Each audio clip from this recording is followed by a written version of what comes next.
Welcome to the 5-Week Linguist Show. If you want to learn a language or you teach a language, you've come to the right place. Join Janina each week for tips, resources, and advice for making engaging language learning happen anytime, anywhere.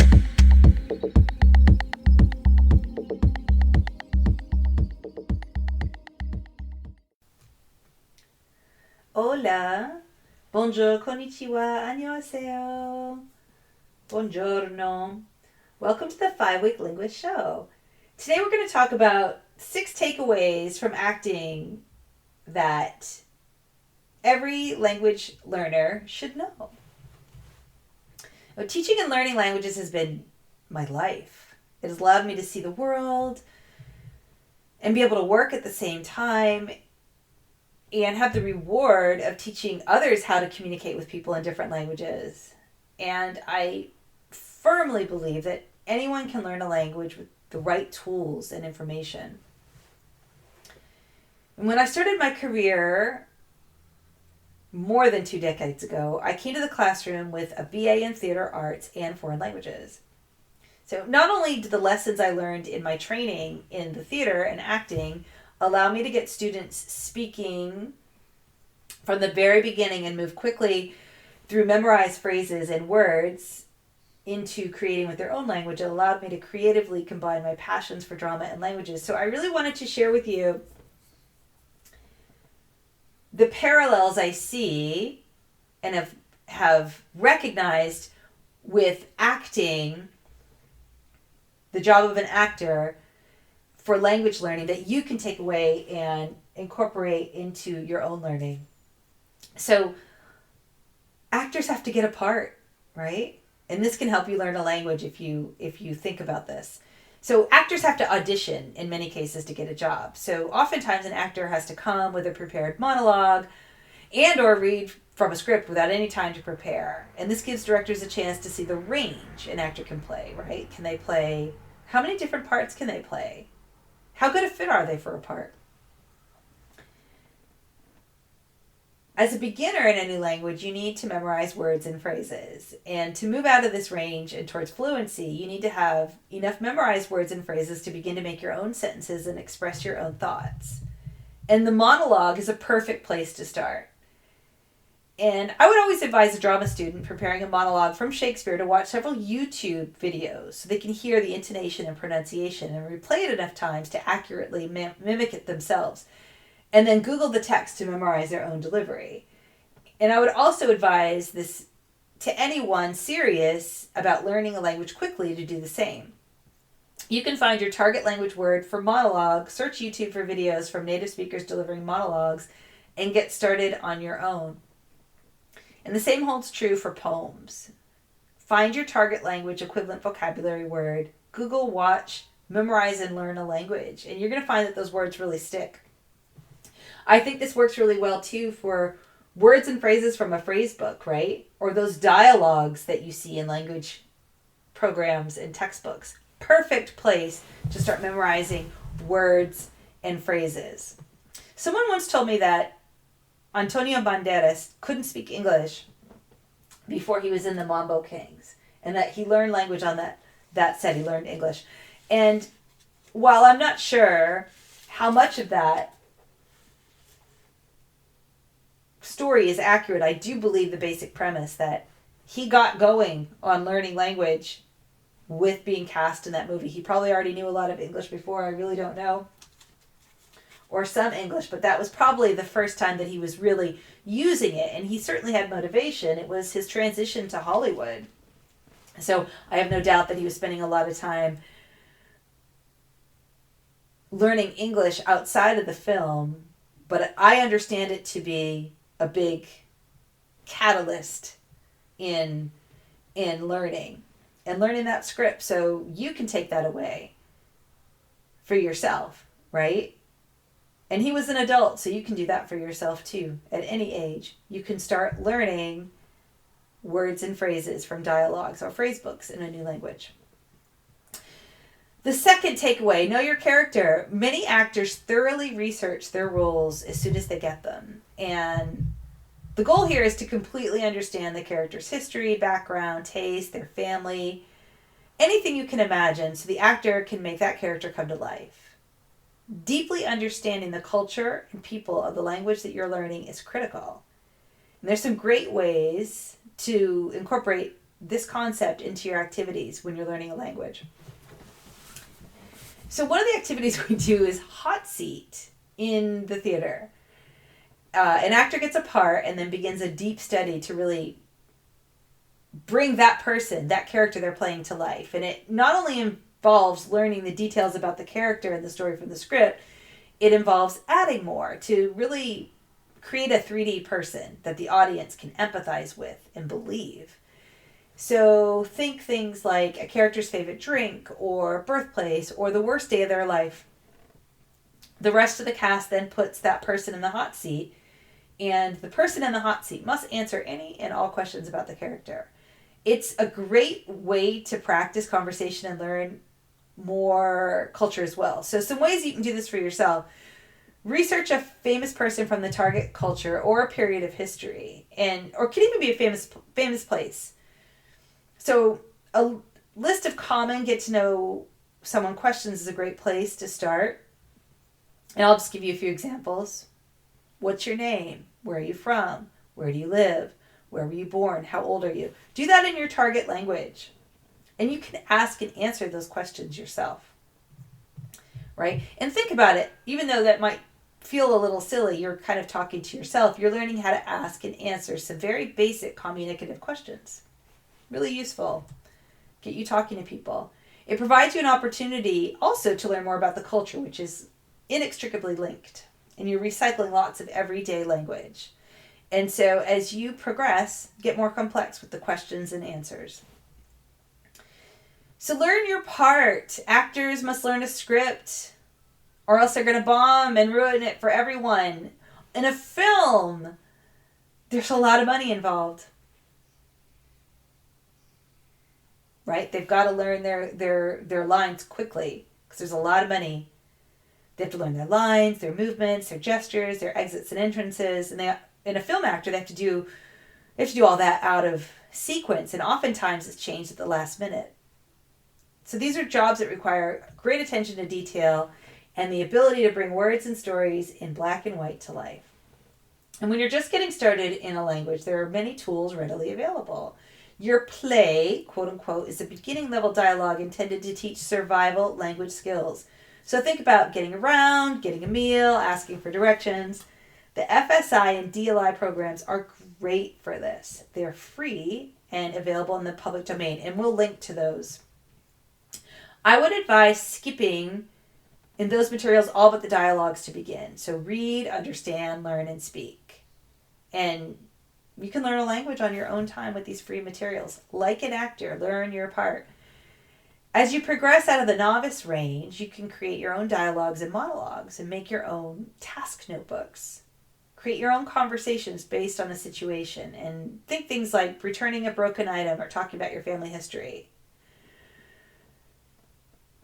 Polyglot Gabriel Weiner, he wrote Fluent Forever. He recommends that people invest time early in their studies in developing proper pronunciation.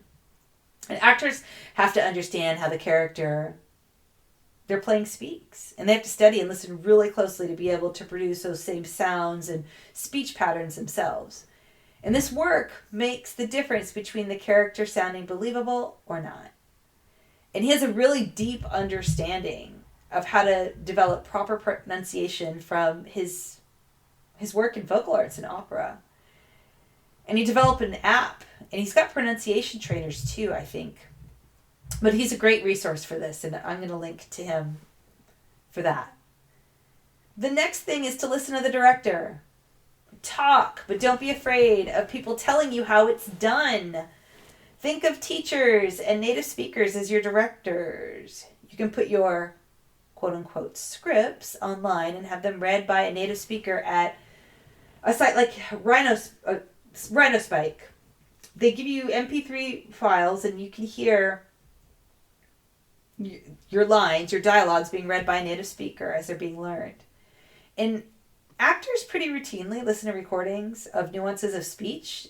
Maybe if they're working with a vocal coach, an accent coach, to accurately portray a character's accent and speech patterns. Commit. The same Foreign Service Institute that trains Department of State employees for assignments abroad and offers us free materials in a ton of languages also share how long it takes to learn a language for English speakers.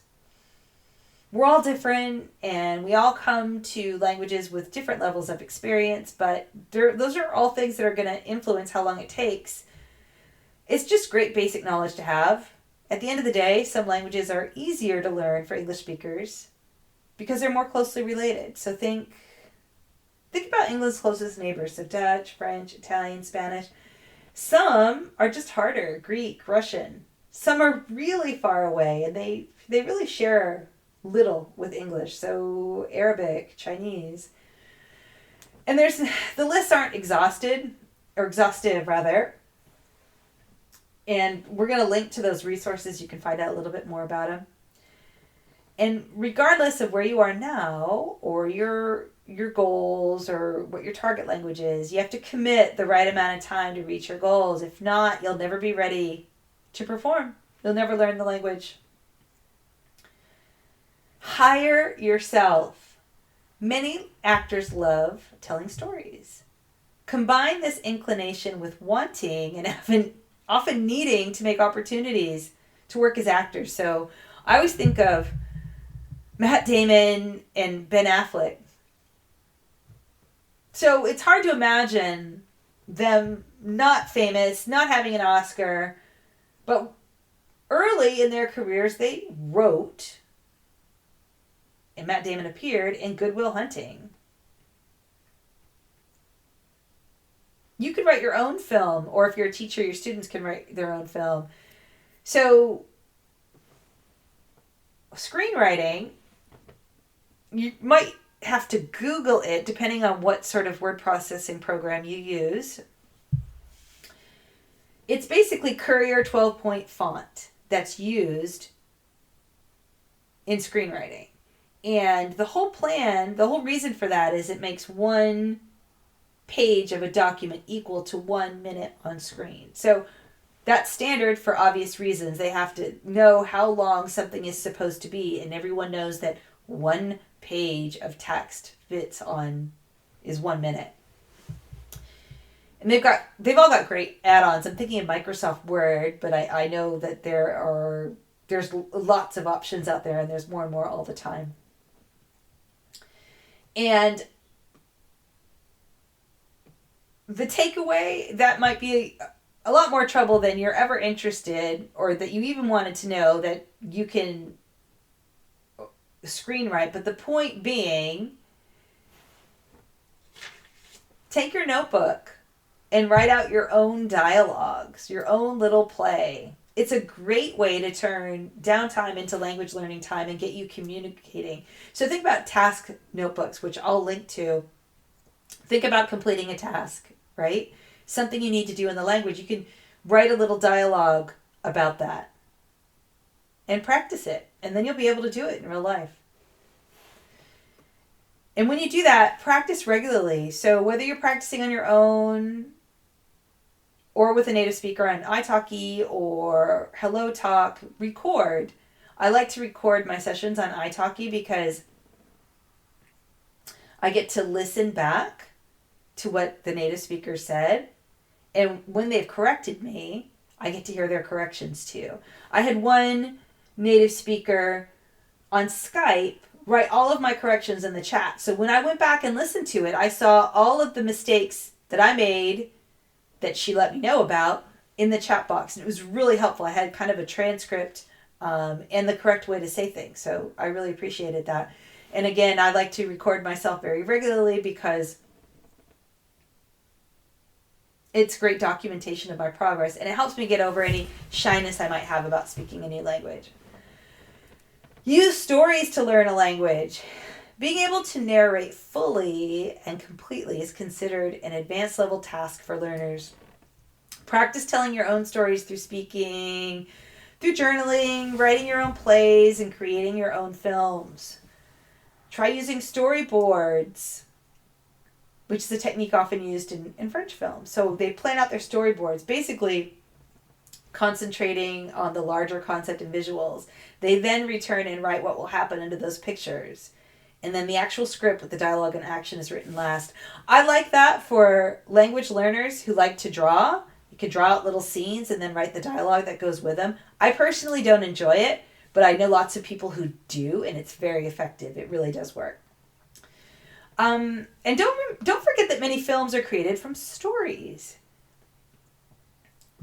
So a lot of us know who Elizabeth Gilbert is. Amazing lady. She wrote Eat, Pray, Love.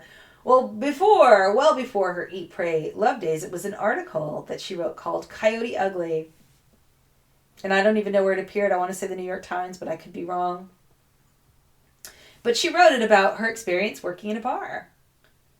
That was then bought and made into a film, which of course gave her the connections and catapulted her into being able to write the book about her life.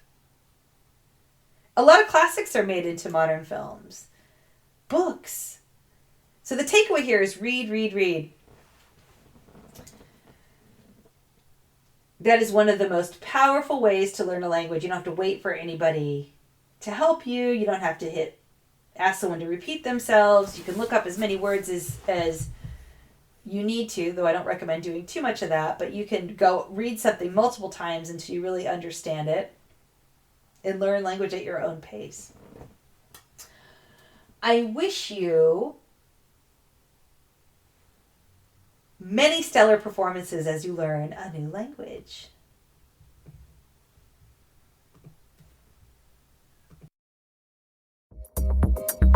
Thank you for listening to the 5-Week Linguist Show with Janina Klimas. Join us each week here and visit us at reallifelanguage.com/reallifelanguageblog for more resources for learning and teaching languages.